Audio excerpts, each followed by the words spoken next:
your screens to get some of the information up. Get the discussion. That would be the one that I think says, just a minute here. In the email, I think it's this one, Sewage Study Committee outline. Yeah, it's the one that has a lot of red. It starts out with red. That was my effort to try to separate out new from old, and I screwed that up by putting red up in front here. Can you, am I sharing here? Yeah, Everybody see this screen? Well, I would suggest that everybody get this one up on your screen so you can follow along while I look, because I'm gonna throw a plan up, okay? And I don't have a split screen, so I can't do both. Anyway, the first paragraph here is actually what was part of what was written last week, okay? This is just my lead into it, and I wanted everybody to understand where we're going. The next several pages are the previous proposals for the first one, the second one in November, and then starting in black is what we're talking about. So you guys are, can I interrupt you for a second there, Stu? All I'm seeing is it's a folder. I'm not seeing any open document. All right, we're looking at an open document here. Okay, hold on. I'm sorry, just a minute. Hold it. Let's look again here. Or screen sharing. Sewage study commit. Just a minute. Can you see it now? Anything different? Yeah, just your folder. It says a sewage study committee screen folder. sharing there. It says we are screen sharing. But there you go. I can see a document now. It's all a red line. It's a red ink. Okay. Yeah. So this is it. So this is the one, the red. This is just my lead in explaining what we're doing. Next few pages are the older stuff that you've all got in your inbox, but I want to tie it all together. Go to where it starts in black.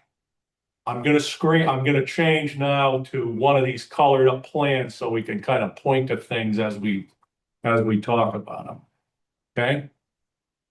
So can you see this one? Yeah. The plan. Pretty plan coming up. Okay. This is the plan that Matt sent us with some color and some additional features that I added to it.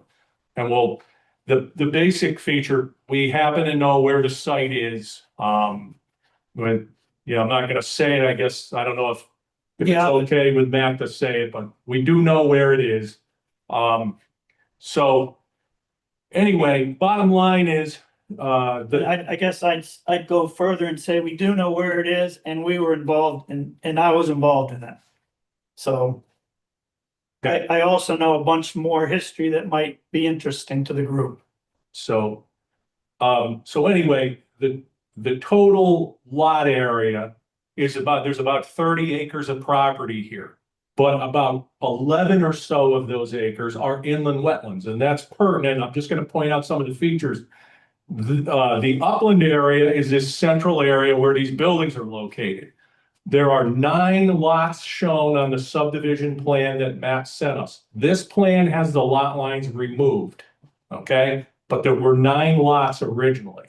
There are only 7 septic systems that we can identify, which are shown on here in blue. But this magenta line on the left and over here on the right are the flagged inland wetlands. To the right and to the left of those are inland wetland areas. Again, the upland area is in the center of the site. These green arrows are the groundwater flow arrows that were added by the developer's engineer, and we've simply highlighted them to show everyone the presumed direction of groundwater flow, and that's pertinent later on. The cyan colored line right here is another add-on that we've been discussing sensitive areas, whether we call them nitrogen sensitive areas or environmentally sensitive areas, we can hash that out. But I simply put an offset. That's an offset to the inland wetlands. In this case, it's 100 feet. I did that because I wanted it to pick up at least one of the septic systems. So it's 100 feet from magenta to cyan. And it just touches this leach field in the lower right and these two over here on the far left.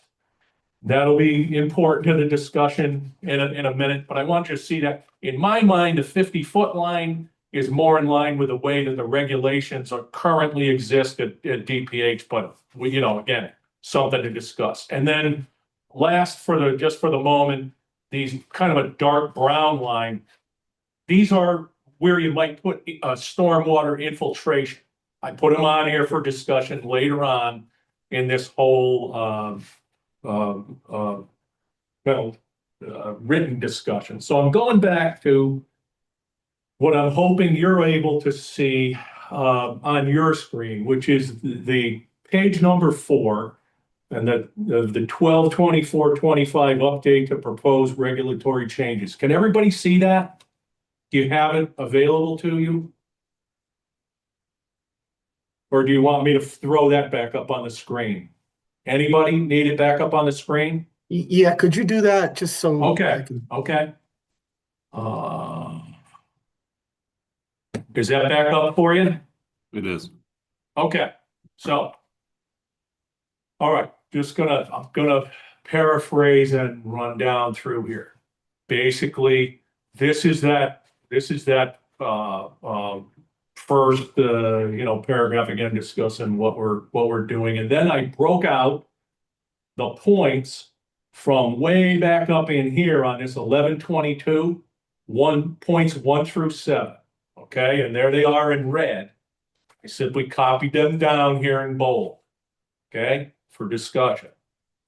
So number 1, and first and foremost, I put this whole thing together as a package, and the package has evolved over time to incorporate concerns and comments that that we've had along the way. So that's where some of this other stuff on the map that I just had up there, that's where that came from. But basically, put it together as a package, and one thing flows into the next. So they don't really work as part of bits and pieces. It isn't a la carte. So the first part is eliminating that the deep DPH gallon per property threshold. Okay, from my perspective, and that's my perspective is designing plans for developers. That has been the most problematic in terms of timing and cost over the last 40 some years that I've been doing this. Getting rid of that in its most simplistic form. Right now, the DEP is behind 12 to 18 months. And if we go to DPH, I know their workload varies, but 45 to 60 days is kind of the outside of my experience with what they end up being able to approve. That time frame, 45 to 60 days, fits within the statutory threshold for most town commission meeting or commission application processes. 12 to 18 months doesn't. Also, obviously, from a developer's perspective, he's got the time and use of money for 12 or 18 months. And then also, if you're going to look at it from the perspective of the legislature, which is saying there's a housing crisis right now. They're saying people need houses right now. Well, you can do the math there. 45 or 60 days or whatever it is, it's a heck of a lot faster than 12 to 18 months. Anyway, in my opinion, looking at this subdivision, those interior lot lines there was zero benefit added from an environmental perspective. I don't see how one of those lot lines had anything to do with wastewater renovation. Obviously, they were simply a means to an end to be able to stay with DPH. They also create other problems. The cross easement thing, and who's in charge of what. But basically, again, I see no point in a system which encourages subdivision of property for no reason. For no an identifiable environmental reason, which is what we're talking about here. We're weighing time and cost of, in this case, they're really focusing on housing, but we're weighing time and cost versus environmental impact. There's no environmental impact that I can see. So, in furtherance of that, when I first proposed that, there were many comments. People said, well, how's that going to work? People will come in with, they'll simply take a piece of property and they'll pack as many gallons a day as they can in there. There'll be all these huge septic systems scattered all about the property. So I said, okay, we're going to stay as closely as we can within the framework of the existing health code and the 2025 proposed DPH regulations, and come up with a melded concept, kind of a composite. That composite also includes certain concepts that the DEP uses when we design something according to their regulations. So on this particular concept plan, all of those septic systems, this is number 2, are under 10,000. So they're all going to comply with the new 10,000 gallon per day rule. But we also note it might be possible to combine 2 or more systems, although we don't have the soil data.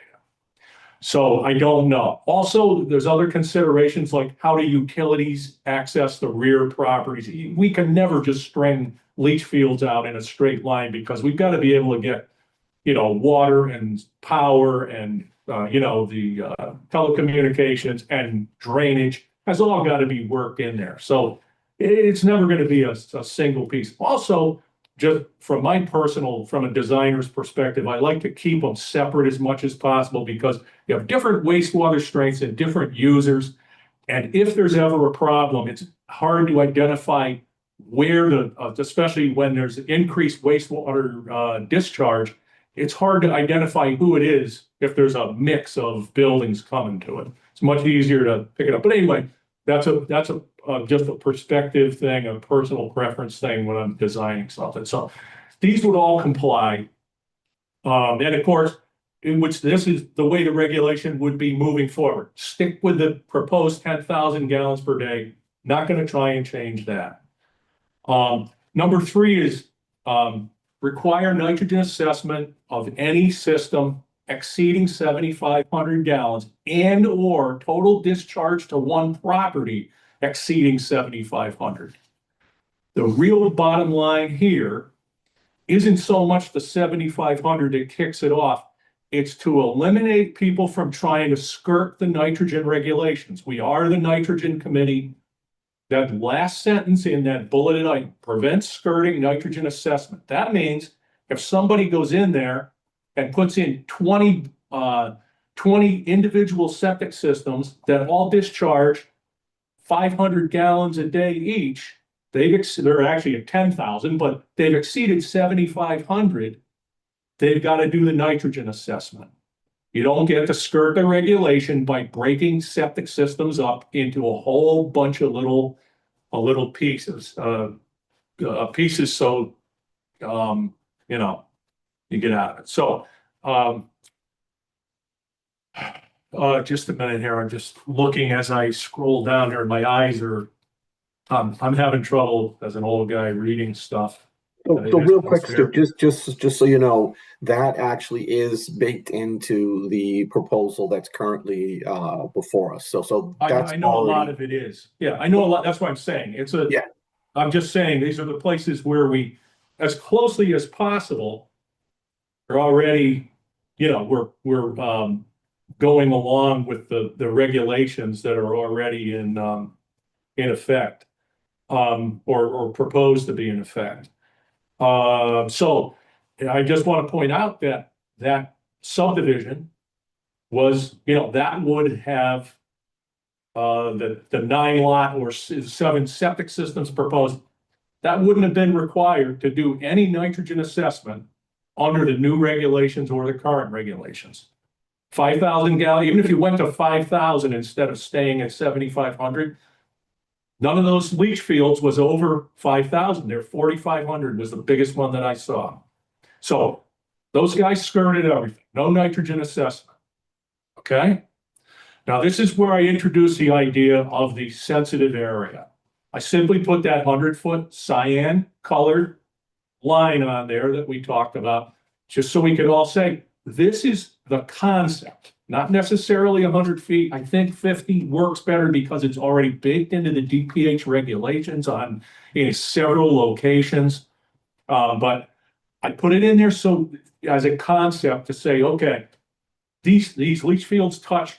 These would be required to do nitrogen assessment regardless of their size on the site if it exceeds the 7,500, simply because they're within the 100-foot setback to the wetlands that we might identify as sensitive areas in this context. Now, remember too that when you get down closer to Long Island Sound, there's other ones we talked about, the CAN mapping and so forth. That might also be part of it, but that's not where, this property isn't sitting in a CAM zone.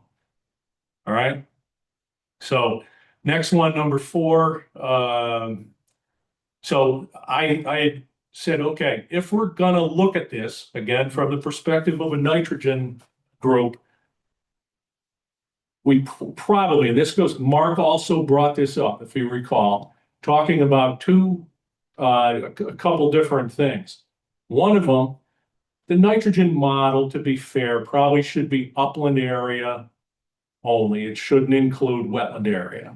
Okay, now in number 4, if you look at the bottom, the first bulleted item, I'm throwing out the secrets of the universe here. But if you allow wetlands to be included, the developer who's on his game is going to acquire adjacent wetland areas, and he's going to use that in his nitrogen model. Right? Does everybody get that? You're going to buy the adjacent wetland. So you As a way you own the upland area, you own the piece of property, Matt, and Yeah. around you is more wetland area. So what's the first move you do when you're the developer? You buy the wetland, which is basically worthless to anyone else at a very low price. And then you include it in your nitrogen calculation.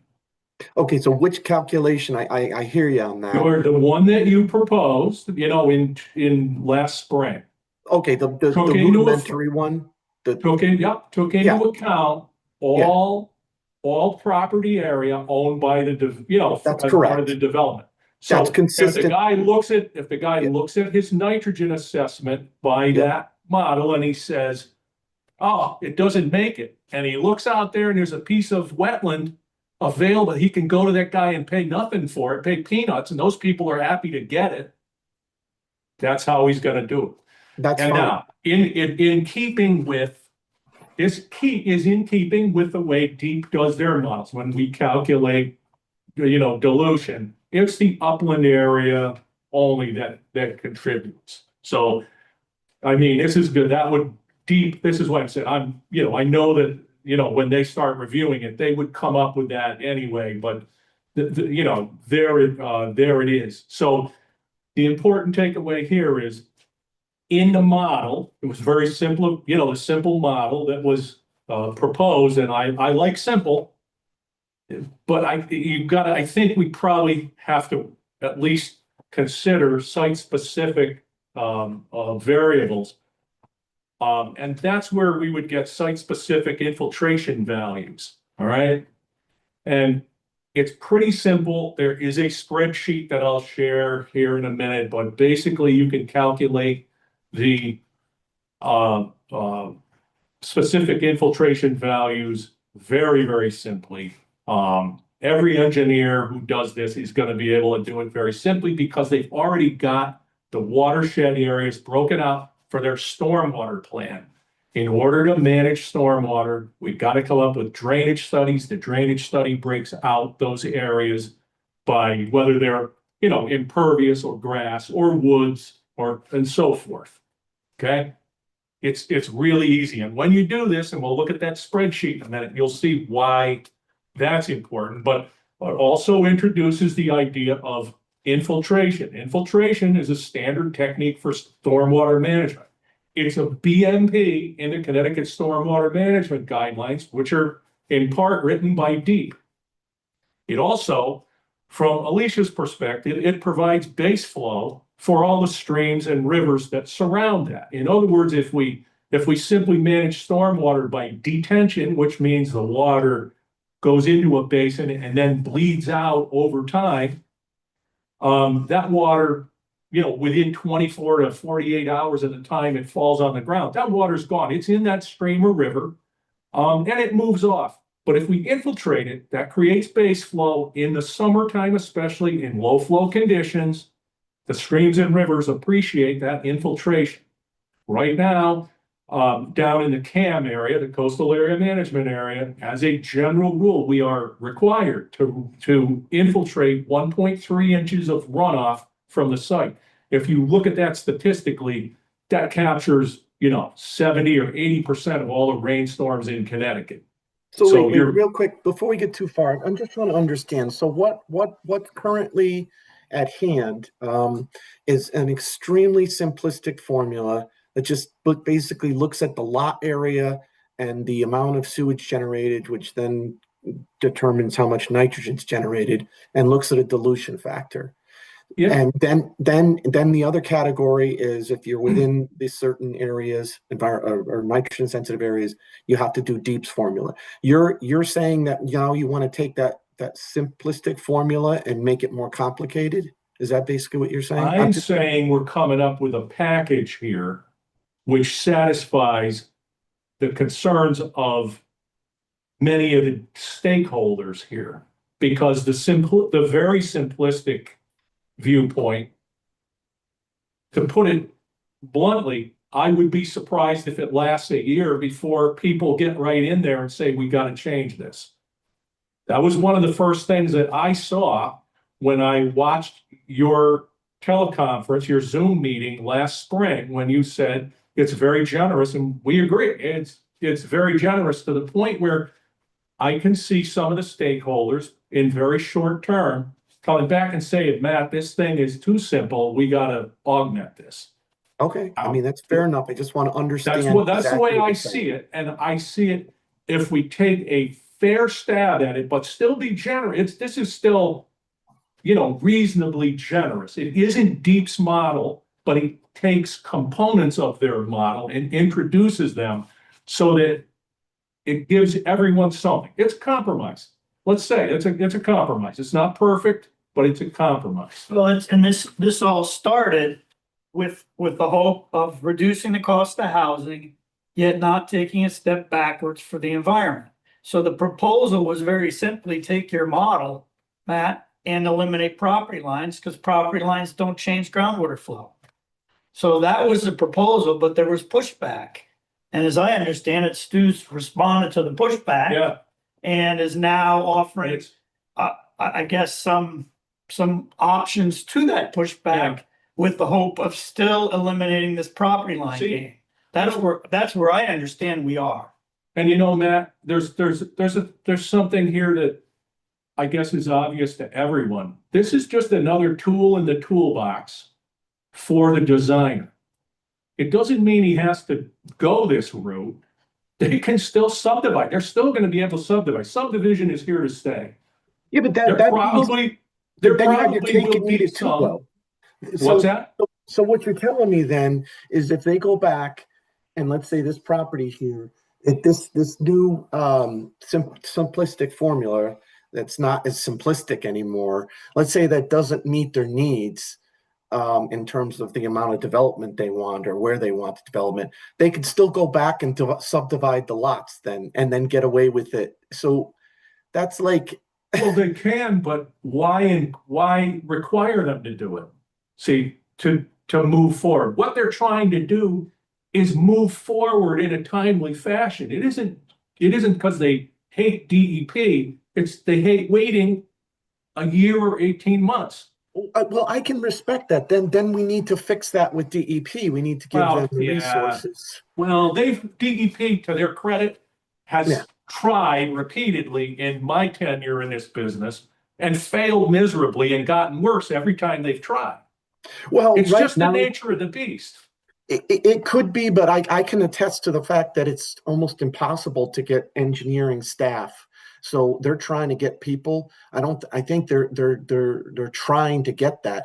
Just Yeah. my whole point is that, the subdivision of lots, they don't have to, they can just go to deep. And so you're saying, well, it's because of the review times, and I understand that, but then we need to fix that by having them fully staffed and Well, it's great to resourced. it's great to fix it anyway, but to say keep a regulation that doesn't have environmental value simply because it's there and we want to go back and fix the bureaucracy, that's not right. They should fix the bureaucracy regardless. The bureaucracy needs to speed up no matter what, from the perspective of user experience.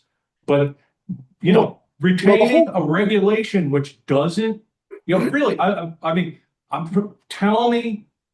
give me an example of how the lot line, it has environmental benefit. No, How it does doesn't. It doesn't, Yeah, but it's there we meant are. to discourage. It's meant to discourage people from doing that. And one of the things that we do require when you do split those lots up, and I'm not sure about this particular property because this was Scully's, but we usually make you show, like if you can't share utilities, you have to have easements going across these individually owned properties to, let's say, to another property that, let's say, utility easement. So that's a pain in the neck. And that's there for a reason to say, listen, you either, we don't want you to split these lots up. You really should stay with deep and get what you want through them. And that's why we did it that way. And so you're trying to undo that. And I mean, but the point, but you don't need to, we're operating, first of all, we're operating on the belief that DPH is capable of reviewing and permitting septic systems up to whether it's 7,500 or 10,000. We can, that's a Right. side issue. But Right. let's say up to whatever that number is, we're saying you are capable of doing that. We're also saying that the lot line provides no environmental benefit. So whether you put one 7,500 gallon system or 5 7,500 gallon systems on a site, it has no bearing on whether or not they should go to DEP. They each can work within the context of the regulations if they are designed, installed, and maintained in accordance with the regulation. If that isn't true, if you want to say that that's not true, then that leads us down another path. So, well, I will tell you this: after but- consulting with Sean Merrigan, he's one of my team members. He lives in Mass. He's very familiar with the Mass regulations. So I had a discussion with him on this and how Mass handles this, the lot splits. They actually they do a title research, and so they avoid this type of thing altogether. Like if it's been under this same ownership for such and such amount of time, they don't allow you to do this. I don't know the specifics of it. So other states deal with it that way. But see, that's simply the bureaucracy protecting itself, Matt. No environmental benefit. If there isn't a benefit, it's simply the bureaucracy protecting itself. Your point, though, is well taken about the reason why people probably don't want to have to subdivide. And that is when they can't share the utilities, when they need to cross easements. That's all part of timing and cost. And you're simply building that in there simply for a bureaucratic, a number which isn't supported from an environmental impact perspective. Well, sure, but it also helps whatever that governing entity, place resources. So it helps them to say, okay, most states, divide up with a certain threshold of design flow between two government entities, recognizing that one's going to require a higher in-depth review. So that's not unique to Connecticut. So yes, it's bureaucratic, but it's just the way that it functions efficiently, where it's a line drawn in the sand that says, this requires this type of review, and then this requires that. I mean, exactly. Well, we get it, but the word efficiency is the problem here. There's no efficiency when it comes to going through DEP. Well, but in your defense, though, that process is obviously a lot more complex. And in addition to that, it affords more protection because in the long run, these basically systems are regulated. They're watched over. And which I would argue that that's a good thing when you're dealing with tens of thousands of gallons of sewage on a land that perhaps is in a public water supply watershed or in some type of area that could affect. I mean, that's my concern is with what you're proposing, I'm just thinking thousands of gallons of sewage potentially on a property. Now, granted, yes, and theoretically they could do that now by subdividing the properties. Yeah. And with the regulations proposed last spring, same thing. The yeah, subdivision part isn't going away anytime soon in this state. That's going to be there. I got you. I just think this is such a rabbit hole to go down. I think the rabbit hole is what they jumped down 40 years ago. Probably, 50 years ago. yes. That was the rabbit hole. We're trying to get our heads out of the hole here. Okay. That's the way I view it. Well, that's what we were asked to do, right? We were asked to take a look at how we currently do it. And I guess the ground rule was we cannot harm the environment more than is being done today, as I understand it. And given that benchmark, what can we do to help with the cost of housing? That's what the legislature has asked us. But yeah, Matt, I think it was nitrogen based, though. I know you're hitting the nitrogen stuff. I just think this is getting, and again, I sound like a broken record here, but this is something that's infinitely more complex than what we're thinking. Not even just from a technical perspective, but just from a regulatory and statutory perspective. It's a complete change of how this has been looked at. Now, I'm not saying change is a bad thing. I'm just saying if you want to get these things passed, this July coming up, 2026, this is probably not going to happen with this. This is I'm just seeing the complexity of this and just all of the things that you're just not realizing that have to happen for this to go through. You might be right, Matt. I know things grind slowly, but if you don't try, 100% of the, things that you don't try don't happen. Well, that's the way it works. But I'd also like to just mention, along the lines of your concern about how the thousands of gallons per property, could go on the property. Take a look at number 5.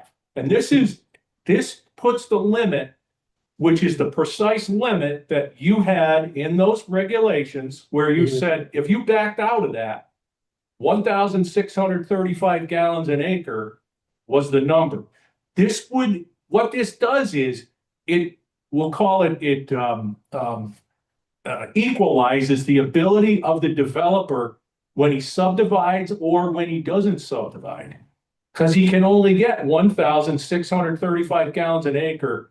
And, and I think we're talking about upland area here too. So in other words, you get 19 acres. And if you look at the example there on the 9 lot thing under 5,000 gallons, they get 45,000 gallons. But if you look at the 19.6 acres at 1635, they can only get 32,000. Hey, I want to address two comments. One, Matt, you had said this is supposed to be nitrogen. I agree 100%. This started out as strictly nitrogen. And this was proposed as a property line does not affect nitrogen. It was then brought up by other people that were thinking this through, that it wasn't just nitrogen, that it was hydraulics, and among other things, right? So this has become inherently more complicated to be respectful of their concerns. I mean, if we want to go back to the nitrogen, it's very simple. The other thing I would say is that we said we would try to the legislature. It may be the impossible task, but we said we would try to achieve their objectives. And if we weren't going to do that, we probably should have said no way back when. Well, But I I'm just think, still on track. well, no, I don't, I'm not, see, you're missing my point here. I'm, I'm thinking that what you're trying to, we can still do the things that you're saying, but at a little bit of a lesser scale, specifically something of this topic. My personal, and I'm just going to tell you straight up how I think this should play out. Is maybe we massage certain things that's already there. This gets passed. And to one of Stu's points about, let's say, that formula that is actually probably too conservative, that's why the details of that formula are in the technical standards. We don't have to go through this process to change that. So we could make those tweaks. It was specifically done that way in order to make those tweaks. And we can do that very quickly without going through a huge process. And so that's how I figured that would play out. And then move forward, get this set in stone, get the 10,000, get the community systems, and this formula that is extremely generous as is. And then down the road, the understanding is, yes, things probably will have to be tweaked, but they could be done within the realm of the technical standards, which does not require us to go through legislatively and all this other stuff. And then this particular issue, it would require a statutory change. But I'm not saying we need to table this completely, but I think that this should be postponed. I mean, that's just my 2 cents, guys. I mean, you can do what you want, but that's my 2 cents. If you want to get this thing done. So Jim, aren't we reporting back to the legislature, and wasn't the idea always that legislation would be part of how this plays out?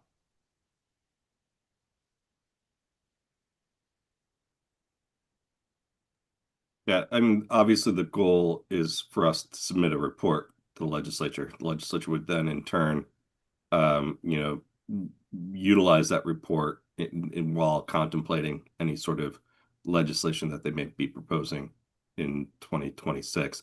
And again, there's nothing precluding us from listing and identifying short-term goals, as Matt has suggested, things, tweaks and nibbles around the edges, so to speak, that everybody could be in agreement on, and then proposing a long-term goal, or even legislating a working group that would be required to review and make recommendations on this particular topic.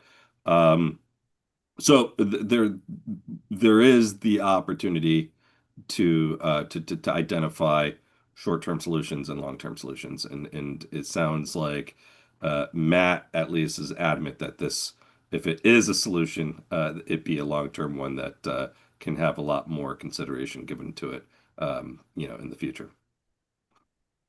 Thank you. Exactly. All right, so why don't I just do the rundown here? So we just talked about this control number 5. That's where it really controls how much somebody can get in there in terms of large septic systems. They exceed 5,000 gallons a day or whatever we put, whatever number we put on there. It's 1,635 gallons per day per acre.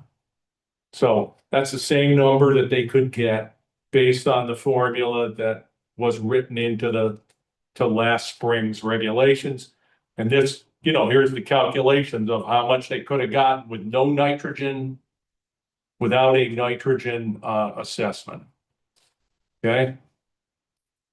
But if you do it according to what I proposed, you would be subject to a nitrogen assessment because you exceeded 7,500 gallons on the property, not per system. But the per system proposal in last spring's thing was to drop it to 5,000. I think we've talked in terms of, in any case, trying, going, just keeping it the status quo, the 7,500. Sort of, because that's a step back going. That was one of the things that caught our attention last spring, was going, one step forward, 2 steps back. A 50% of the total is now, kicks you into this whole regulatory morass. So anyway, there's that. Bottom elevation of the big septic systems. This has to do with comments people made when we were discussing it. Simply raising it to, 3 feet to address potential for mounding. MLSS notwithstanding, it just simply gives you a larger unsaturated regime underneath the leach field. It's not applicable on this site as far as I can tell, because those were under 5,000 gallons a day. And then the fees, we talked about fees. We've talked about that a couple of times. And it would be fair to, to not make this a grab, and if you will, in terms of, hey, if that limit, the gallon per day per property limit is lifted, it doesn't seem fair to then go to DPH and say, okay, review all my septic systems for $650 a piece. When if I went to deep, I would end up paying $4,500 a piece. So I think a gallon per day, pro rata makes sense, simply because, of the way the 45, it's about $4,500 right now for the basic deep application form. And then I think there's an accelerator somewhere in there, depending on what your discharge is. I just can't remember offhand. But so basically you can see the calculation there, the very basic calculation. This site would have gotten, $16,000 in application fees, and instead of $4,500 or whatever, Stu, can Okay. I ask real quick?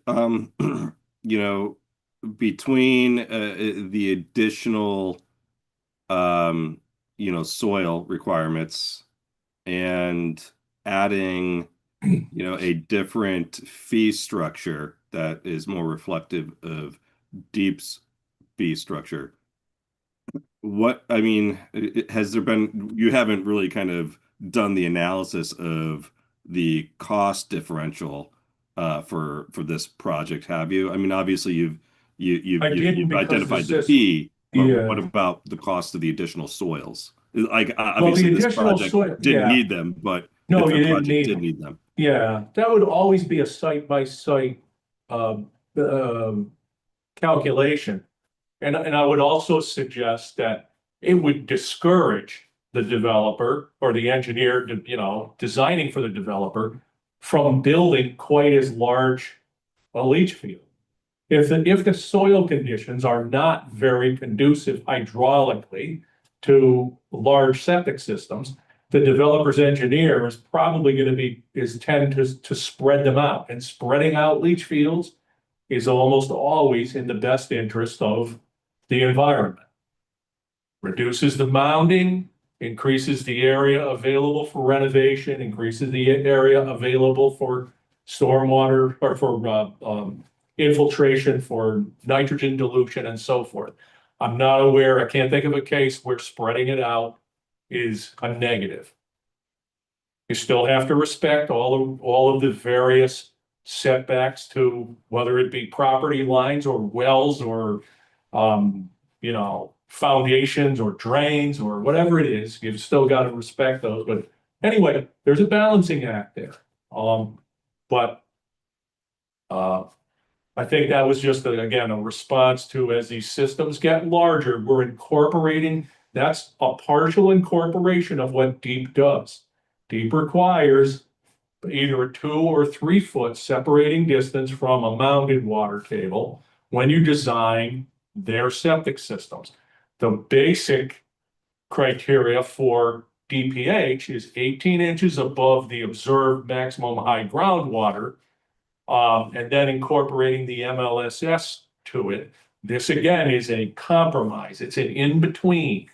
It's a nod to both. On the one hand, we still use MLSS as our basic hydraulic analysis, but we're acknowledging that, and that would, of course, infer that the mound would be no more than, 18 inches between the groundwater and the bottom of the system. And then you're adding something to it in a nod to the Deep criteria. So anyway, that's it. Then this nitrogen assessment, there's an Excel spreadsheet. Throw that up here real quick. Can't see which one is that.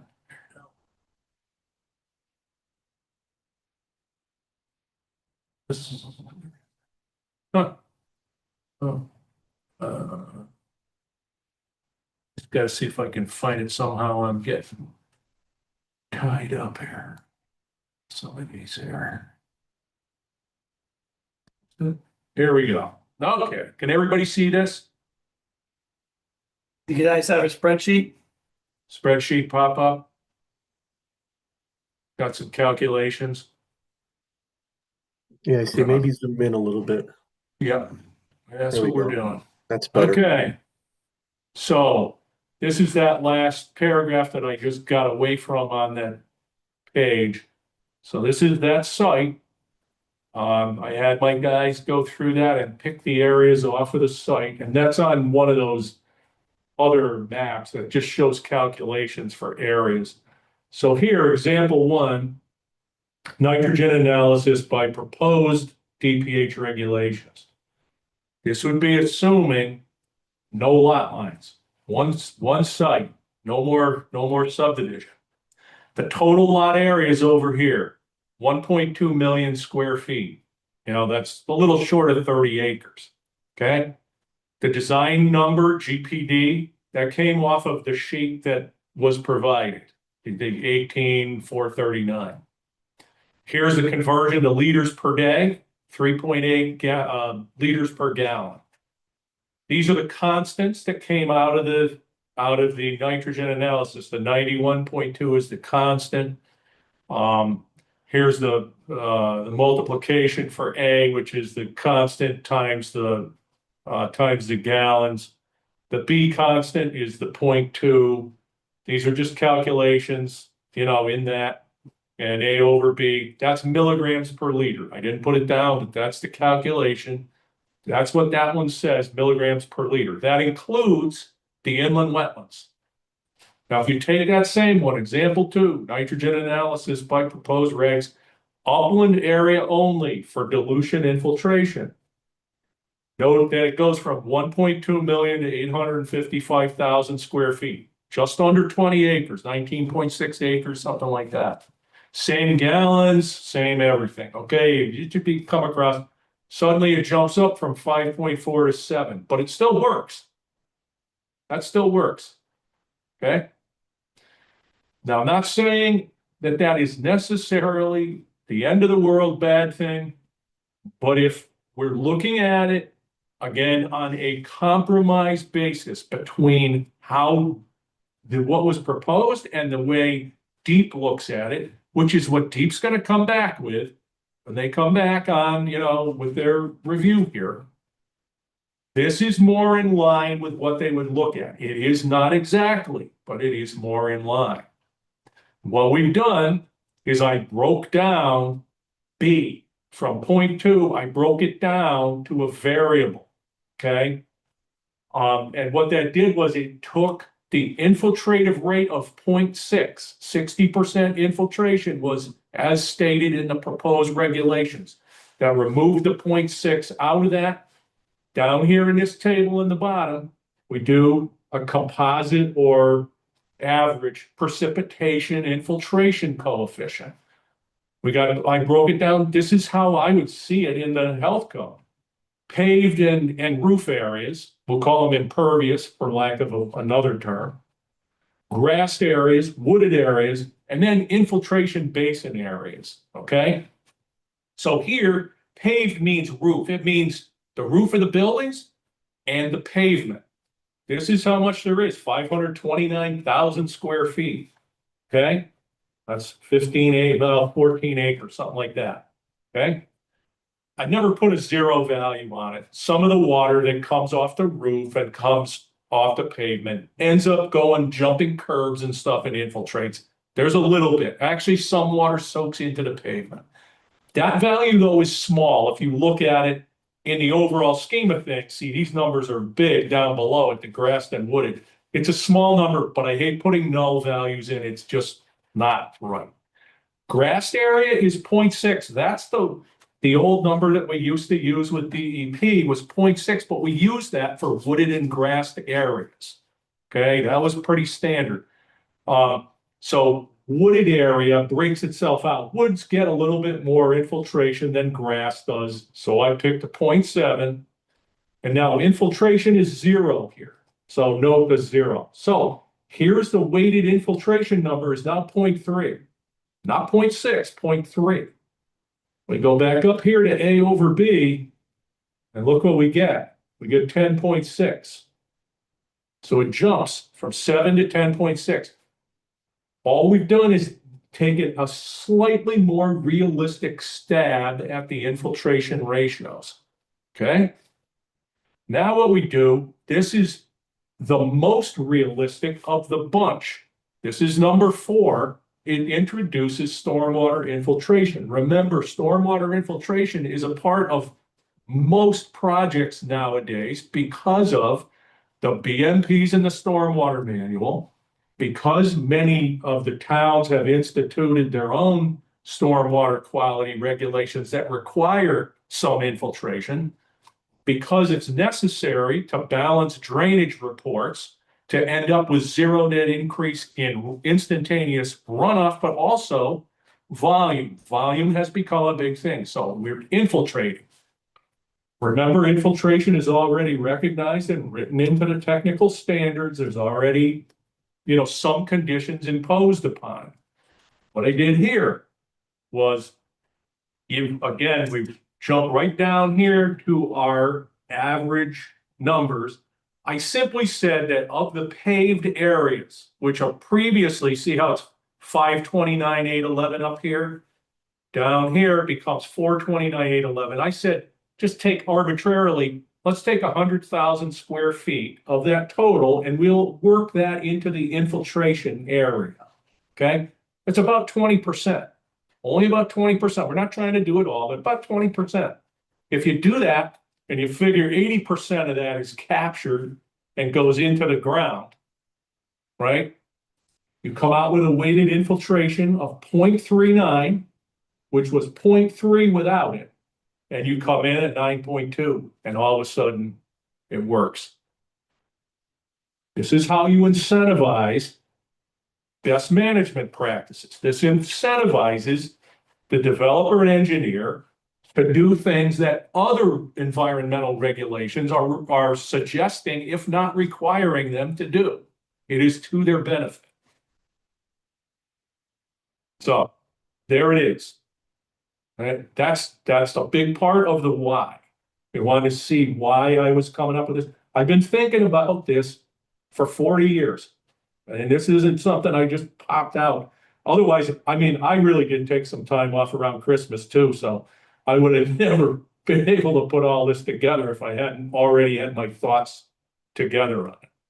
So popping back into here, here's what I was talking about. These infiltration areas, they could be as simple as a stone-filled trench at the back edge of a paved area where water spills into the into this stone trench and infiltrates. It doesn't have to be something really fancy. We're not talking about putting in a lot of piping in an area like this where it's sloping from here to here, which is the way the grading was set up. Where it's sloping from here to here, we simply let the water run across here, and instead of a curb, we either don't have a curb or we have a paved leak off. And you simply put a stone-filled trench here and the water goes into it and infiltrates. And it's less expensive than building all of the fancy and expensive drainage like catch basins and piping. So the developer saves. You've told them, build this. It's good for the environment. It meets the BMPs and it's less expensive. So there we are.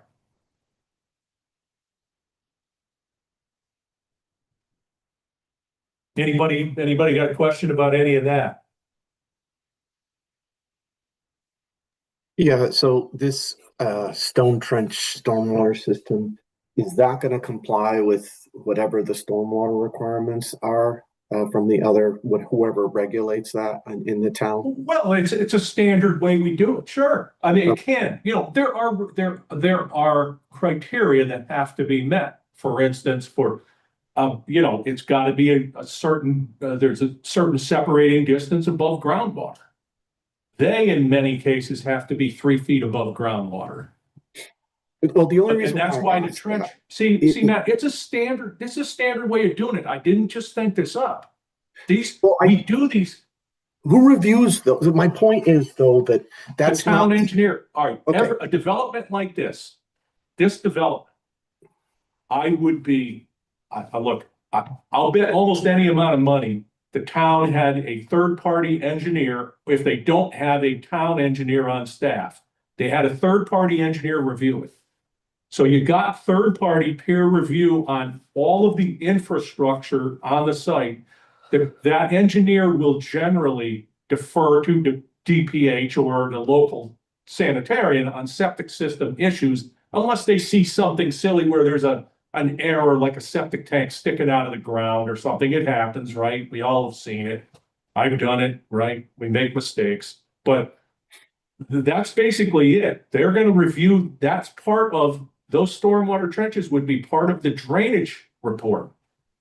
That's going to be in the drainage report. They're going to be taking credit for that in their stormwater management plan, in their drainage analysis.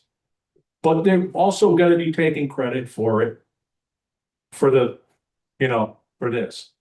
But see, we're looking at it, and again, I'm trying to balance this and say, these guys building this want to know what's in it for me.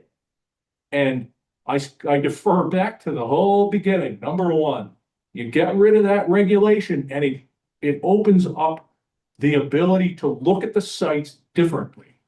To say, okay, I can move things around.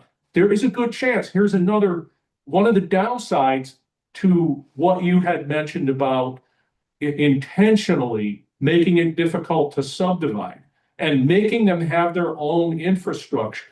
Well, guess what? They're building a bunch of paving.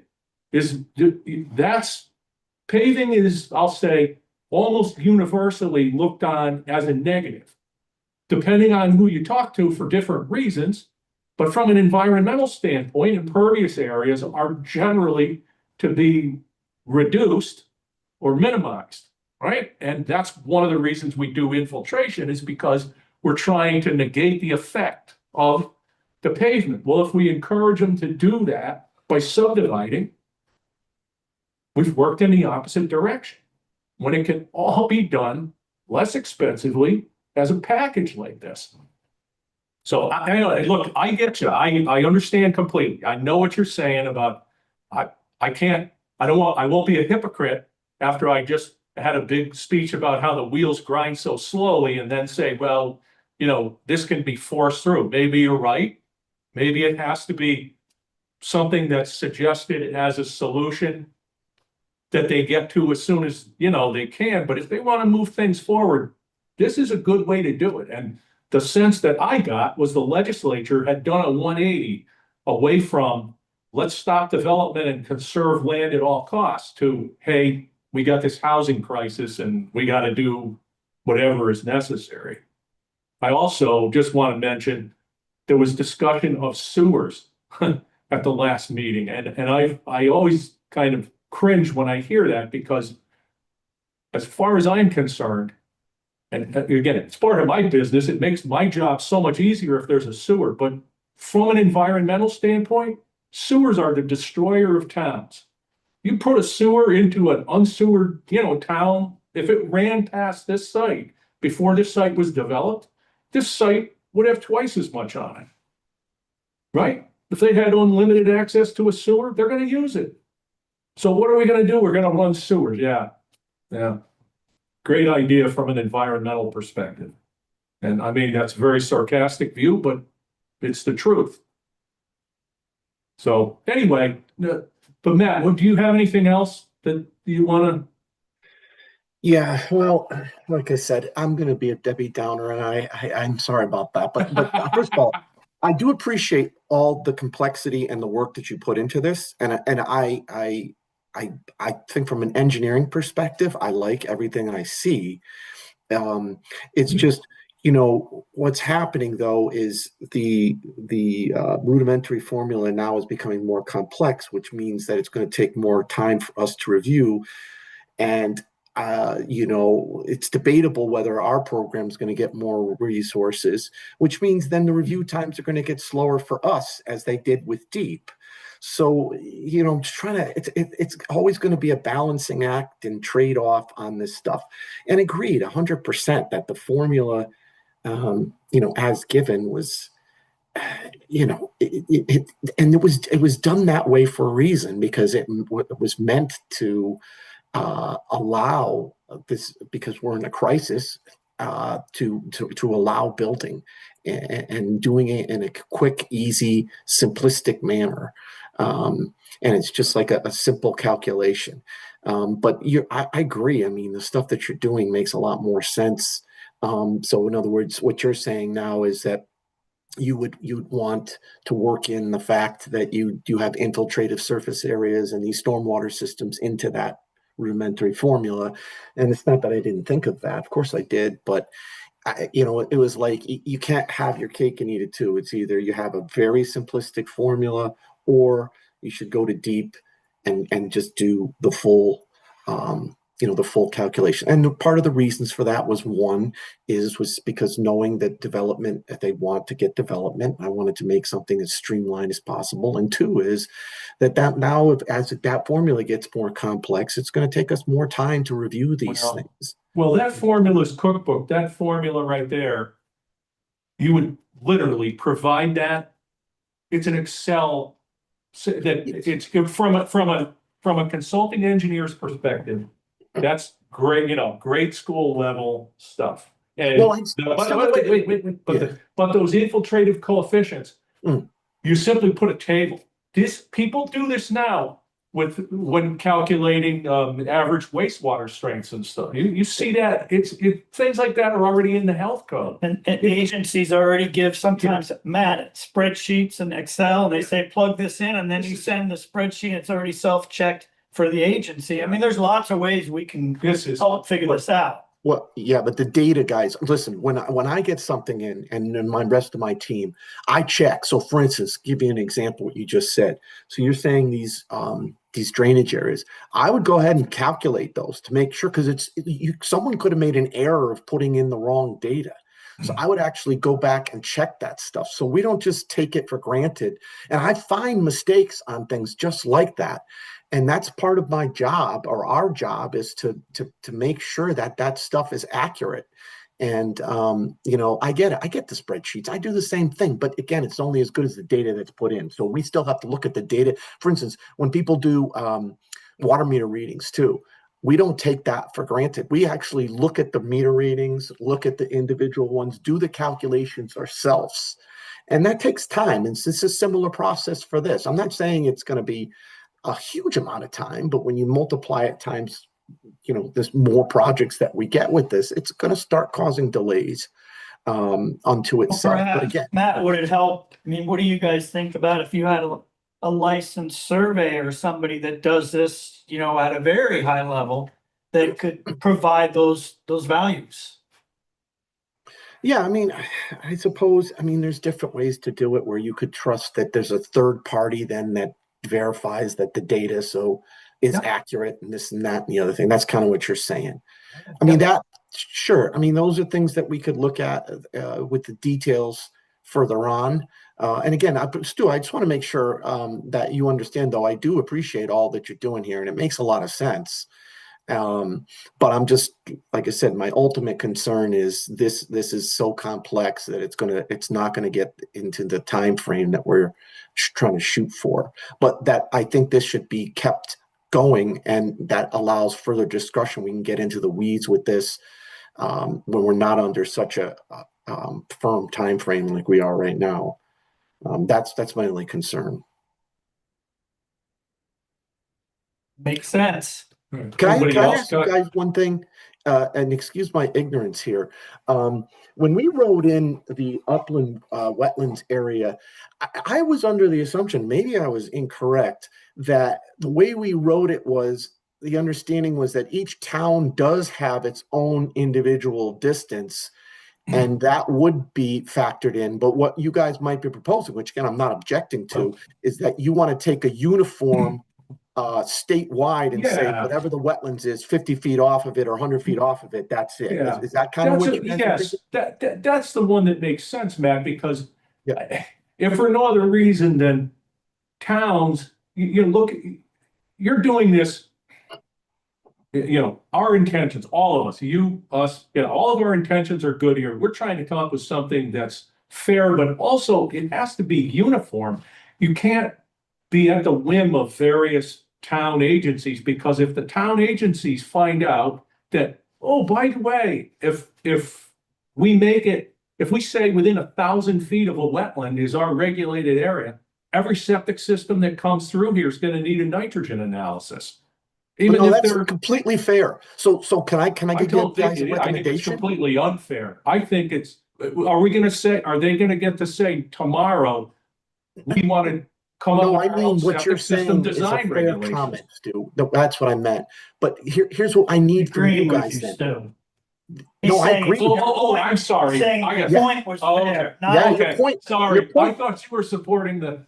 I think you guys Okay. are giving, that's constructive criticism. That's the kind of thing that I want to hear, and that I want this, that I would suggest that this committee take a look at the language we have, specifically in the regs, and let's come up with something what you're alluding to, which I would not object to. I agree with you, that's probably a better thing, so Yeah. we don't get these rogue See, towns. in my mind, and I think you heard this from Mark Lancourt at the last meeting, Mhm. is I think you want, we've all been trying as much as possible to work within the context of the existing regulations.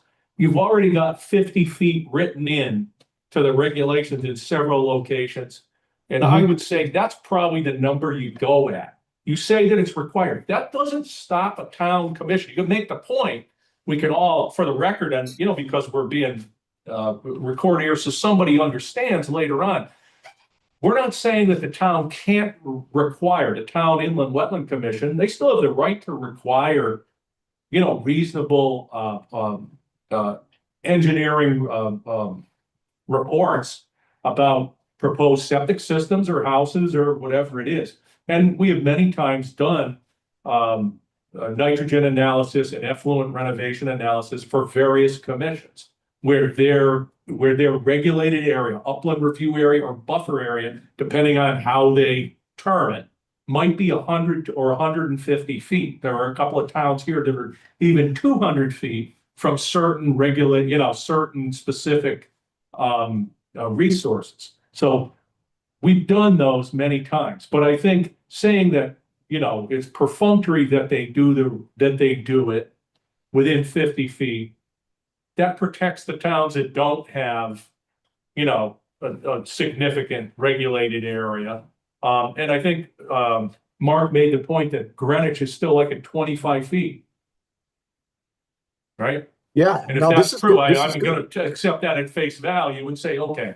But Mhm. 50 feet fits in with so many of the other regulations, but it Mhm. also, it allows a developer and an engineer who walk into a town to understand what the baseline is that they're getting into. You know what Okay, I no, mean? In other that's words, fair. we know if we do this, we need to do this report. So I just want to understand, now, guys, this is going to be my problem, but if you guys, how we go about doing this, but I have to come up with a standard means of, again, I'm thinking in the regulations, you could say a flagged wetlands, and it would have to be some type of citation as per such and such, the official. I think I think the short, abbreviated version would be, specified distance from inland wetlands or water courses, identified by a soil scientist and located by field survey shown on a plan. you know, in Well, accord. is there a standard for that, Stu? What I'm trying to look for, Well, again, the I'm thinking, wetlands are as defined by the Inland Wetlands and Watercourses Act of the state of Connecticut. okay, If so you- that's, yeah, that's kind of what we're going with. Alicia, if she's still on here, will tell you the citation. She's better at it than me, but there is an Inland Wetland and Watercourses statute. And there's a identification criteria for those. But as a general rule, from a practical perspective, in most cases, unless it's lakefront, you're going to be looking at the edge of an inland wetland or tidal wetland. Could be tidal wetlands too. But you're going to be looking at the edge of the wetland soils most of the time will be where the delineation ends. So Okay, they go out and they hang a little flag, you know, and that's how we locate them. So if I could request from this committee that somebody do the research, that the specific citation that we could put from a legal perspective that would delineate this area, that everybody's clear and it's a uniform type of delineation, and then we can say 50 feet from whatever that delineated area is, but we need the specific uniform statewide whatever citation that how to define a wetlands area. Jim, are you on top of that? Can you, would it be like Alicia or Audra that would come up with that, maybe? It's not a Oh, reference Jim, in you're public on health code or. Jim, you're muted. I'm sure I could find it in a few minutes' time. Okay. What specifically are you looking for? So I'm just thinking if, well, what we're looking at is whatever the flagged wetlands area of a particular property is from that you have to maintain, or as long as you're outside of the 50 feet from that, you don't have to do the nitrogen. But what we're looking for is how do we, like when we wrote this in our regulations, we had some type of citation for that. So I want to basically a citation for the flagged wetlands areas, or a specific citation we could say that gives a uniform way of doing that and that kind of thing.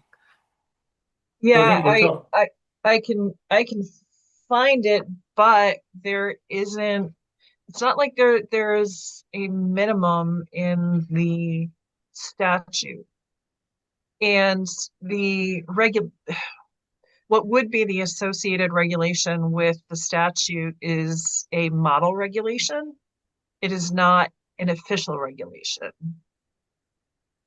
no, I think what we're asking is, I think what Matt's looking for is to say that whatever setback is required in the DPH regulation, that requires nitrogen assessment, that it be a setback from the edge of inland wetlands or watercourses, flagged in accordance with the state statute. In Yes. other words, Oh, how do so we you're word really that? just That's looking what we're as talking defined by, Yes.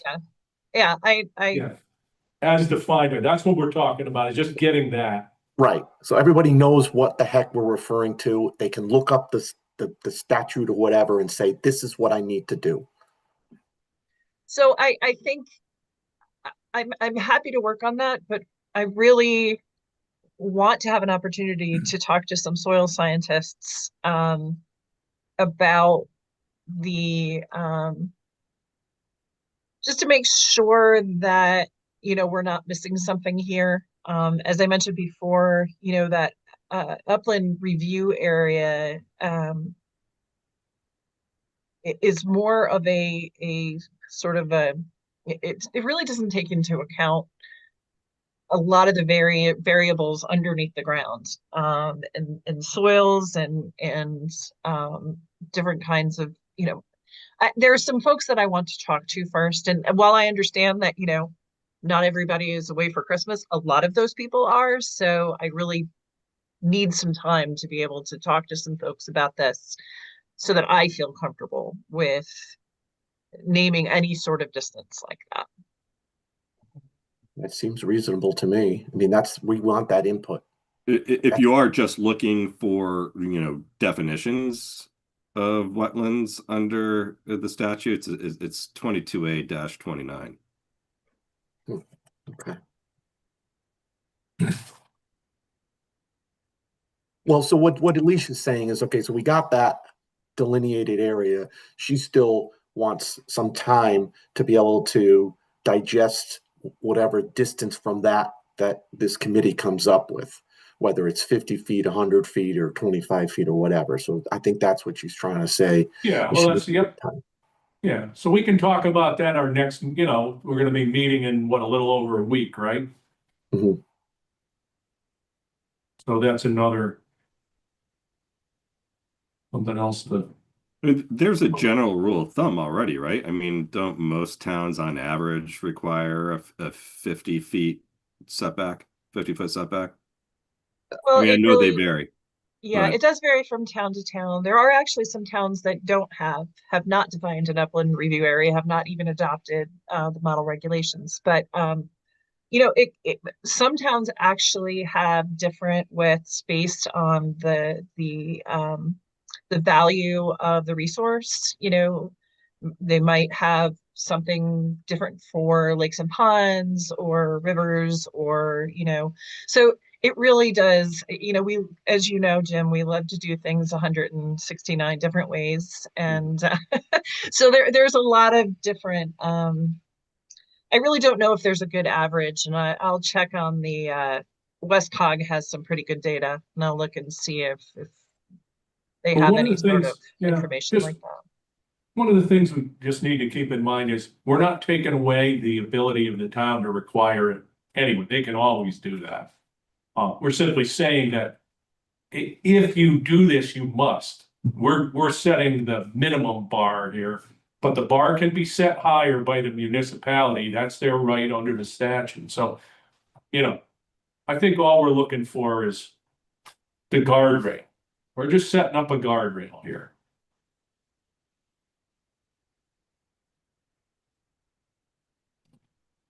So hey Greg, you still there? Yeah, I'm back. Sorry about that. So That's right. it sounds like, Stu, I appreciate all the work. That's amazing. All those numbers you put together. Sounds like we need to come up with maybe a short-term recommendation and then a long-term. Jim, when do we have to have a recommendation due by?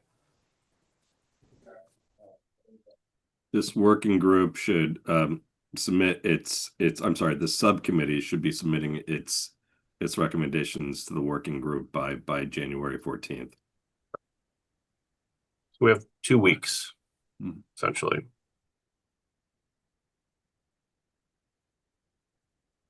I think to move forward, Matt, your proposal sounds great. It's already in the works. Let's go with that, Stu. I love yours also. I mean, it incorporates a lot of the concerns that were out there with DEP, and I think Mark had some concerns. Maybe make that a longer term recommendation. Continue on with it. Thoughts? I'm not comfortable with moving forward on anything until we've had the full group meet, because we do have some folks that have been involved for a while that aren't here. Yeah, no, Alicia, I don't know if you heard earlier. But yeah, I don't think we're talking about making a specific recommendation at this very moment. And we're going to afford folks who aren't here today another opportunity to meet with us and discuss this very topic next Thursday. So just to be clear for folks here and those listening in, that there'll be another opportunity for folks who were absent today to be able to provide input. Hey Greg, you know the site? I do. I am familiar with it. I am, and it's very interesting. This one, Matt, is really super interesting because it had ultimately, we recommended soil air going in, Mhm. and it had a problem this past summer. So when we went in and looked at everything, the system was designed for 4,500 gallons a day. It was so on your water meter readings, it worked. But we have the ability to look at the actual flow of the leach field. The actual flow of the leach field is 3 to 4 times the design capacity. So where did what's that come from? Comes from condensate. They removed the condensate, and guess what? Oh, Now they're right down to it and everything's working. So it's a fascinating thing as the nitrogen committee here. If you think about it, if we started at 50 milligrams per liter assumed value, we're probably down to, with that amount of dilution water, Stu's calculations are all wrong. It would have been more like 3.5. So, we've talked about these things, how these other ideas have been brought in and how these sites are going to all fail. We're going to design it. And so the very specific one we looked at actually comes out looking far better. The other interesting thing is the hydraulic issues have been brought up. Despite these flows, the monitoring ports outside of so inside the system, it's clogged up, right? Just outside, it wasn't. So we have ports in the fill and ports in the native. So it was not hydraulically limited either. So the beliefs or the theories of why this would all fail fall immediately on this site. So I thought that was really interesting, in that we all know the history here. So there's safety factors. There's safety factors out there we're not considering. so how many gallons of water were being generated from condensate? Well, at one point in time, for a period of time there, we were seeing 12 to 16,000 gallons a day total between sewage and condensate in the summer months. So you're creating a dilution factor with condensate. That's right. You're making Making dilution water that we don't get credit for, right? Making water, yeah. Dude, I'm just curious, hey, Matt, have you had that experience with places like, grocery stores? Because I've seen it a couple times and been, had things go to DEP because of it. Have you seen this, what Dave's talking about? Condensate going into Condensate, it's the coolers, it's the Yeah. food coolers, so the condensate or the defrost water. Yes. Yeah, I have seen it. And Yeah. I've seen it on a residential scale too, where that has killed a system that was sort of over the edge. A residential home, and it was the condensate, it was a very marginal system to begin with. I think a normal system probably could handle it, but a marginal system, if you add this condensate to it, that's going to push it over the edge. Especially at the humid times of the year. Hey Yeah. guys, I just want to say I need to get going. My daughter is very sick and I need to go check on her. So I'll see you guys Well, next week. Thank you. Have a Merry Christmas. Good luck with your daughter. Thank you. See ya. So I think it's certainly warranted to look at this further, is my perspective. And, and I don't disagree, Matt, that 2 weeks, I don't see how we get any of this done. One other thing to consider when it comes to cost, if you go the DEP route, there's ongoing costs. You hire a consultant indefinitely, ongoing water analysis through a laboratory, reporting, that never goes away. That's a continuous cost that's, I don't think, incorporated into our discussion here. Yep. And I don't know numbers on that, but I see the reports and I know they probably end up at DEP and go into a file box in the hallway. Not sure what's done with it, but I at least see them, look at some of the numbers every once in a while. Well, on the flip side as well, right, is like DEEP also allows for naturally occurring soils and the option to use soil air and wood blends in the way they regulate, right? So there are also benefits, right? or some arguably benefits that maybe can also be considered with the deep regs moving forward, right?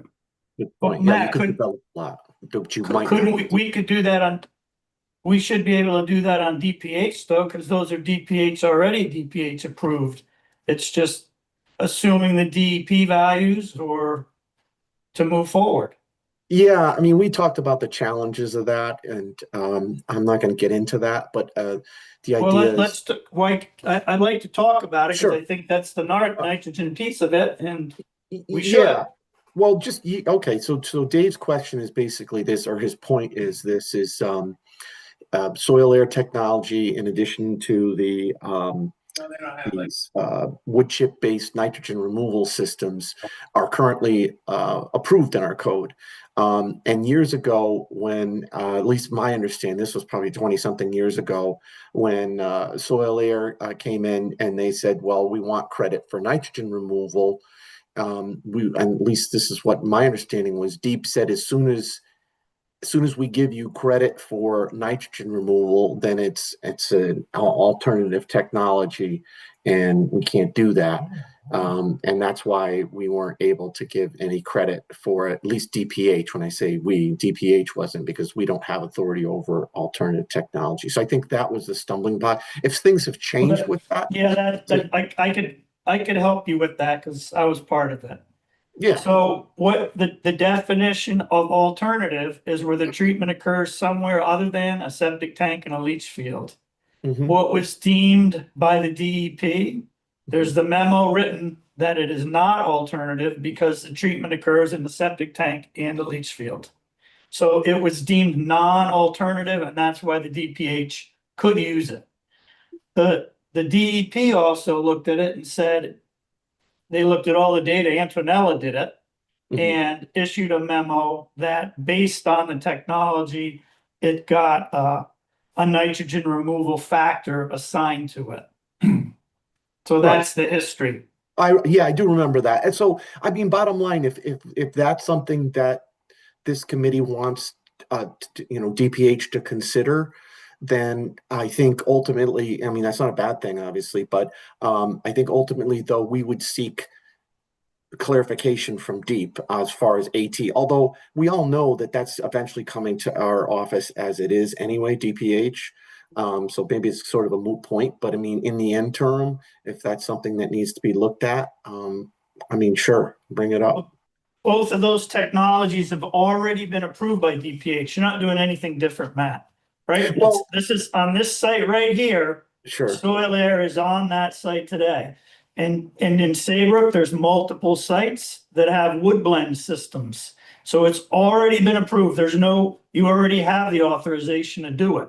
Well, it's whether or not that certainly I don't disagree with that. I think, but whether or not crediting for nitrogen. So in other words, let's say this site could only be developed if it only had the wood chips or the soil air, because from nitrogen perspective with this new requirement, then Yes. I think this is what my concern might be too, not just Deep's, but that people that currently manufacture technologies for nitrogen removal might object to that and say, well, wait a minute, how come we can't come in? Because they're alternative. It's very simple, right? That's the law. The law says it cannot be an alternative technology. Well, And so so then that's any technologies that are developed that are non-alternative should come in, 100% agreement. But if Oh, they're well, then not, that's make that suggestion then, so that way then a formal, response can be made to that. In other words, have that looked into. And you've already mentioned this, and that's probably a good point. Again, historically, that my understanding was because as soon as you allow credit for nitrogen, it became you can't have it both ways, is what I understood. but that's not things have changed. supported by the regulation, right? Yeah, The no, regulation says alternative. sure. No, I mean, that might be a good argument. Well, I Yeah. think that's why it was approved and that's why it was allowed for both Yeah. technologies. Yeah, well, bottom line is unfortunately it's not my decision to make something like that. That's a policy decision. So it would be over my head. So that's why I'm suggesting that would have to be brought up and looked at by leadership from both agencies, DPH and DEEP. Just to provide a credit, but to take the credit that the DEP gives you a credit of X, to Mhm. bring that credit over the DPH. And I guess I wouldn't propose that the credit would change. Well, probably wouldn't. Why would it? I mean, why would we reinvent the wheel? I'm just saying whether or not we can accept any technology at this point for nitrogen removal without it being considered AT. And if we can, that's fine. Like I said, I have no objection one way or the other. I just have to make sure that that would be cleared by leadership, that decision. Well, that, you know, and to give developers and the opportunity to be more cost effectively develop. And if other technologies can come along and they're non-alternative, by all means, that should be, you know, if they've proved they remove nitrogen and they're non-alternative, we should absolutely let them into the state. I mean, valid points. I don't necessarily disagree with anything you're saying. I just definitely need that those decisions to be made by leadership, whether that's No, I understand. Hey, Matt, I want to just back up quick here. So if we're gonna look at this from short-term, long-term perspective and the last year's regulations in some modified form move forward, I just want to make sure, did I understand that you already are geared up to stay at the 7,500 for the nitrogen assessment? And then the total gallonage goes to 10,000. Is that what I'm understanding? well, no, I think if you want that to change, I would suggest that this committee bring that up formally as a request. Okay. Okay. I I want to suggest make that. sure. I thought I had understood that there was already motion in that direction, but okay. No, I mean, it may very well be. I think you should do it formally though, because as it's written right now, I believe it is 5,000. So if you want that to change, you're going to want to make a formal request of this committee. I would definitely suggest that. Is there anything else? What else do we have an interest in? So we've got the 7,500, the alternate ways to drop, non-AT ways to drop nitrogen. Is there anything else that's? Maybe a little off topic, but obviously the deep allows for the interface factor of stone to be equal to that of fabric. Would we contemplate making that recommendation here as well? I don't know. I think the third one should be what we were talking about today about the setback from the wetlands there. That needs to be massaged. I think with Jim, you're talking about just sort of if you want to get into the weeds with that interface factor, that's going to affect all kinds of product credit ratings and things like that, which is a really big deal. And certain people might not be happy and others will be happy. And it's just something that would be a tough thing for my program to have to take on because it'd be somewhat controversial in addition to all this stuff, which means it's going to take away from time from us focusing on this type of stuff. So obviously the committee can put whatever it wants, but that's just my 2 cents. Something like that is going to just add more time. It's going to controversial, Matt, because of disagreement as to whether or not stone is as effective as fabric, or controversial because of the workload to DPH to make the changes, or where's the sticking point? Just out of curiosity. Sure. So there's many different leaching products, proprietary products that would be affected by that particular credit rating. Some positive, and ones that don't get it. In other words, that they don't have that particular interface in their product, they might be upset that now all of a sudden that's changed, and that could get a little messy. So for us, trying to justify why we're changing that, and then saying, well, why can they get this, and then that gets brought up, and then yes, of course, it's going to take time. But how is that resolved with Deep? That's nothing to do with Deep. I know, but Deep now allows for the interface factor of stone to be that similar to that of fabric, right?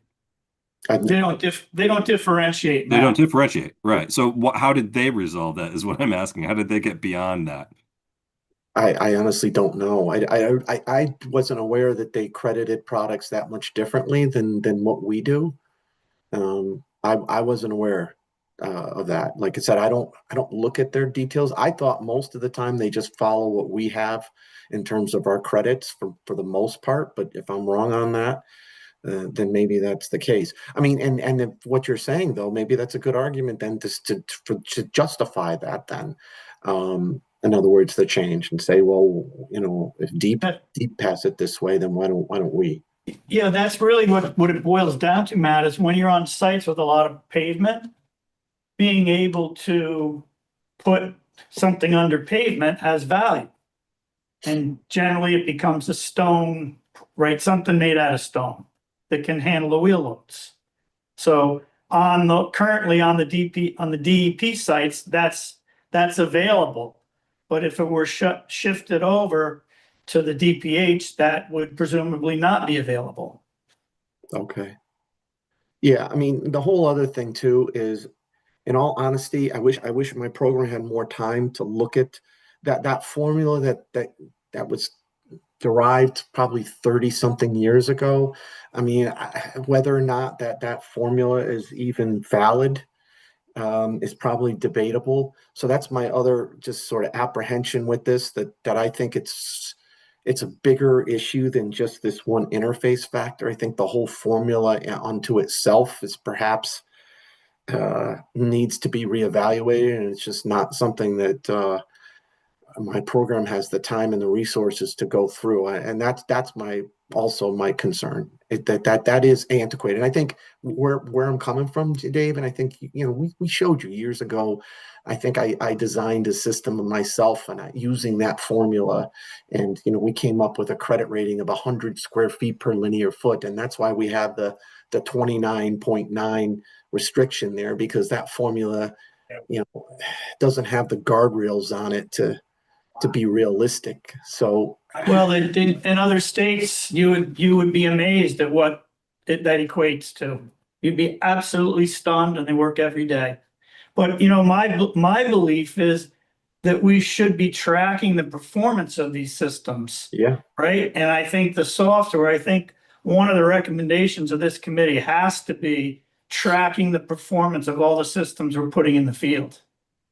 yeah. I mean, I don't disagree with that. I mean, there's a lot of things that could happen. Like you could just say we're taking away all the credit ratings, and everyone has to go to the mass test center with their products and have them individually evaluated, and we get rid of the formula and all that. I mean, there's a lot of different ways you can look at that. That would be huge. There's a lot that would create a lot of controversy, something like that. But if we have the software that's tracking, the very interesting thing is this state can make a very tailored, data-driven decision on how to manage these systems, right? How to approve Sure. these systems. And what systems are working and which systems aren't working would become, instrumental to all this decision. So, Oh, I'd goodness, be an yeah. advocate of collecting these data and then seeing what these data tell us. Absolutely. Don't disagree with that at all. Would love to see that. The thing with that though is just obviously the locals, they're the ones putting in the data clearly. So that's definitely something that they would have to do. And then it would be a statewide database that everyone can access, or and we'd have to we meaning DPH would be the ones that would oversee that and maintain that database. But ultimately the input comes from the locals. So it's only as good as Well, what they put into it. We talked to George and I followed up with George, Mhm. and George said that they could do that. They could do it. They could make it so that when you design a system, for instance, on a regular leach field that fall under your authority today, Mhm. today, let's say, or whatever day it was built, what's today's date, the 29th? So on 12/29, a system got put in. You could flag that if within the next 10 years, another system is added to that address, it would flag it and identify a problem. So it really requires nothing but at the time of construction to make that entry. And then it would track it for you. So there'd be no demands on time really for anybody. All right, so there's ways to do it. I think we need software that could manage all the systems in Connecticut, whether it's DEP, DPH, so that we could all learn from it, so that the public could look at it, just like in Massachusetts, check out anything they want and see the performance. We That'd be really owe it fantastic. to our residents here. Sure. I think it would be important to have one repository where both the locals and the two state agencies, input their data and have it be transparent and accessible to the public is really key. And I think it really ought to be one of our main recommendations. Just to stay on point with regard to, synergizing DEEP's regulatory regulations with DPH's, i.e., the interface factor of stone, soil, air, wood blends. There's also naturally occurring soils, right? That DEEP, allows for, trucking in of quality soils to achieve necessary depths that DPH currently doesn't allow. Is that something that we want to be recommending as well? And I know, Matt, you have an opinion about that. I would say absolutely not. I mean, that's why we have DEEP. DEEP can do that. That's their thing. That would be that would be a system that's not a prescriptive system. That's a site specific engineered system, and that's why DEEP reviews those, because it's individualized. It requires a lot more review time, and at least how they currently is, it's regulated then there on in. So that's like the holy grail. But I wouldn't recommend touching that for DPH. I wouldn't, but I'm DPH, so. I mean, but Matt, other states do it, right? Very common in other states. If you have 12 inches and you need to have 2 feet, they bring in another foot of select fill. It's prescriptively done in codes all over this country. Again, right? I mean, the objective here is to find ways to allow for ease of development while ensuring that we maintain the health and safety of Connecticut residents. I mean, I'm just wondering how how allowing for non-naturally occurring soils would impact both of those goals in a negative way, right? So, I mean, and Matt, like, maybe you can enlighten me as to how that. Yeah, well, it would be a huge game changer. Basically, no lot in the state of Connecticut or no piece of property would be untouchable at this point. There's thousands of either lakefront properties, shoreline properties that currently now, because they don't have at least 18 inches of naturally occurring soil, they cannot be developed. I suppose you can go to DEEP, but it's just probably not economical, certainly not from a residential perspective. That would be a complete and utter, that would have huge implications, because it could change the dynamic of towns, especially shoreline communities. Now the areas that perhaps couldn't be developable, we can put tons of housing in there and everything else. Now the school system goes up, taxes go up, the demographics change. I don't know. There's some huge implications to that. It's not meant to be a zoning type or restriction, the soils, natural soils, but it de facto it ends up being that way. Right. I guess again that would, I didn't hear an answer there that would say that it would negatively impact the environment or not be a benefit to development, right?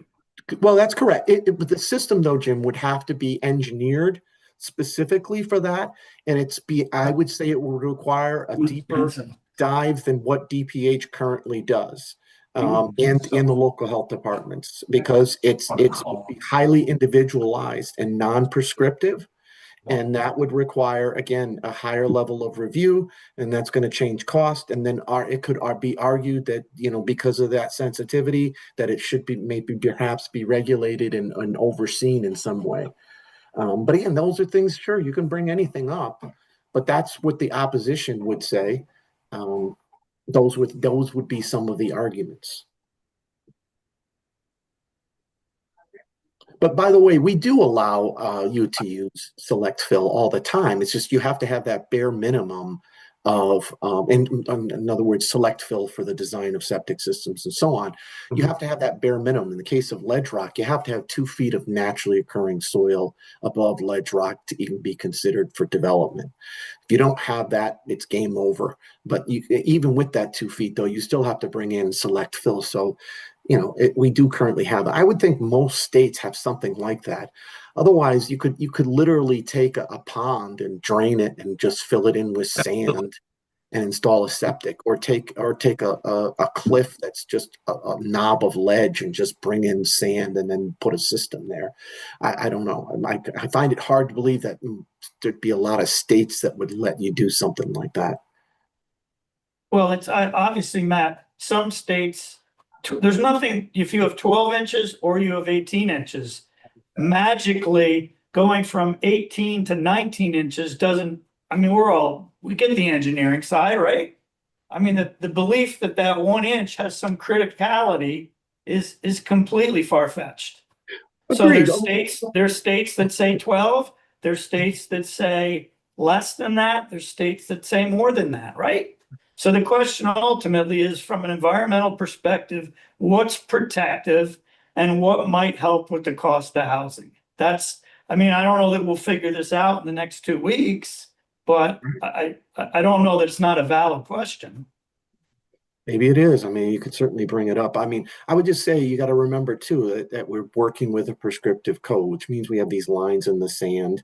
And the idea is that it allows for a quick and expedited review process, which ultimately, hopefully, streamlines costs. So that's the objective to it. Whereas the DEP model is individual, site specific. That requires a lot more engineering and costs more money as a result. So you can't really have. You have to have either one or the other. But you could, why? So you could have a prescriptive code, quote unquote, that says if 18 inches, you can add fill. That's what we have today. Mm-hmm. 2 feet. 2 foot on ledge. But Yeah. if it's just as prescriptive a code to say 17 inches, right? There's nothing different. It's just as prescriptive. Perhaps, yeah. These are things that could be debated, whether or not that distance is valid, or that. Well, I'm not debating the validity of a distance right now. I'm simply debating the validity of 18 inches being prescriptive and 17 inches not. Right. Women want that. Yeah, I don't know. That's just, I understand. When you draw a line in the sand, there's always going to be, some things that sort of marginal that doesn't make sense, that's close to that all of a sudden fails because it's 17 and a half inches. I get that. That's just the way it is. I don't know how to mitigate that. I think it's probably time and science. Well, but ultimately though, Dave, wouldn't you come up with some distance though? You probably, right? Well, maybe not. Maybe. I'm not gonna guess where it goes, but I think the way to figure it out is, what does science say we need? And, then follow that logic. Are there states with different topographies that do it differently now? If you're looking at our surrounding states like Massachusetts or New York. There's states that say 6 inches to the water table. There's states that say 36 inches to the water table. They're all over the place. Yeah. 6, really, Dave? I thought the minimum was 12 and that was Maine, but I think I forget who does 6 if you pre-treat it in theory. Oh, okay. So just a conventional septic system, I think 12 would be, and I don't even know if Maine still does that, but 18, we were on the low end from compared to most other states. As you know, Massachusetts is at least, is it 5 feet or is it 3 feet? I can't remember to the water table, but it's significant in Mass, just over the border. And then you got like New York has a county system. I know some of the counties just to the west of us, they don't even allow gallery systems. So there's all kinds of, everybody does, there's a million different ways each state does things. It's crazy. David, it does look like I think we've gone beyond our time. It does. Well, time flies when you're having fun. Yeah. Well, thank you all. I guess we'll look at this again on, what is it, next Thursday? And then maybe we can also start coming up with our list of asks for Matt, I think, is where we are, if everybody else agrees. Mhm. Yeah. Great. No, you're right. But No, you're right. I just wanted We're to good. give Matt a heads up on a totally unrelated matter. I'm gonna call you in just a minute. I have a quick question on a regulation, and Okay. you're sick of hearing from me today already, but That's all right. make it fast. What's Well, 5 more thank- All minutes? right, great. Thank you all for the All right. time, and Take care, guys. Happy New Year. Yeah, take care, guys. Hopefully get Happy New some Year. time off. Go Take care. Huskies. All right, see ya. Okay.